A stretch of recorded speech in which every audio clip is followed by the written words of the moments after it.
ನಮಸ್ಕಾರ ಎಲ್ರಿಗೂ ವಿವಿಧ ರುಚಿ ಚಾನಲ್ಗೆ ಸ್ವಾಗತ.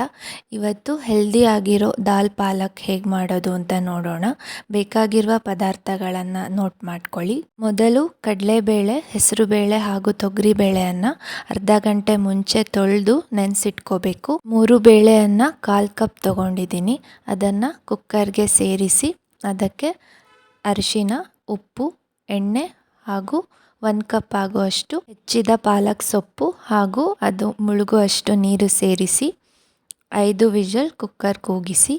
ನಂತರ ಒಂದು ಪಾತ್ರೆಗೆ 2 ಚಮಚದಷ್ಟು ಎಣ್ಣೆ, ಅರ್ಧ ಚಮಚ ಜೀರಿಗೆ, ಸ್ವಲ್ಪ ಹಿಂಗು ಹಾಗೆ 3ರಿಂದ 4 ಬೆಳ್ಳುಳ್ಳಿ, 1 ಹೆಚ್ಚಿದ ಈರುಳ್ಳಿ ಹಾಗೂ 1 ಟೊಮೆಟೊ ಸೇರಿಸಿ ಚೆನ್ನಾಗಿ ಬೇಯಿಸ್ಕೊಳ್ಳಿ.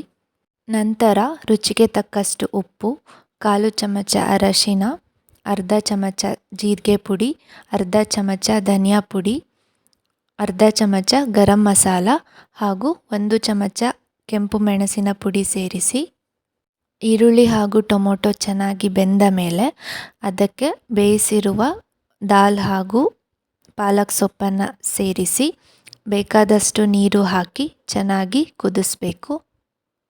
ಇದಕ್ಕೊಂದು ಒಳ್ಳೆ ಒಗ್ಗರಣೆ ಮಾಡ್ಕೊಬೇಕು. ಅದಕ್ಕೆ 2 ಚಮಚ ಎಣ್ಣೆ ಅಥವಾ ತುಪ್ಪ, ಅರ್ಧ ಚಮಚ ಜೀರಿಗೆ, 1 ಕೆಂಪು ಮೆಣಸಿನಕಾಯಿ, ಸ್ವಲ್ಪ ಖಾರದ ಪುಡಿ ಹಾಗೂ ಸ್ವಲ್ಪ ಕಸೂರಿ ಮೇಥಿ ಹಾಕಿ ಹೆಲ್ದಿ ಹಾಗೂ ಟೇಸ್ಟಿ ಆಗಿರುವ ದಾಲ್ ಪಾಲಕ್ ತಡ್ಕ ಈಗ ರೆಡಿಯಾಗಿದೆ. ಈ ವಿಡಿಯೋ ಇಷ್ಟ ಆಗಿದ್ದರೆ ಪ್ಲೀಸ್ ಲೈಕ್ ಮಾಡಿ, ಶೇರ್ ಮಾಡಿ ಹಾಗೂ ಸಬ್ಸ್ಕ್ರೈಬ್ ಮಾಡ್ಕೊಳ್ಳಿ. ರೆಸಿಪಿ ಟ್ರೈ ಮಾಡೋದನ್ನು ಮರಿಬೇಡಿ. Thanks for watching.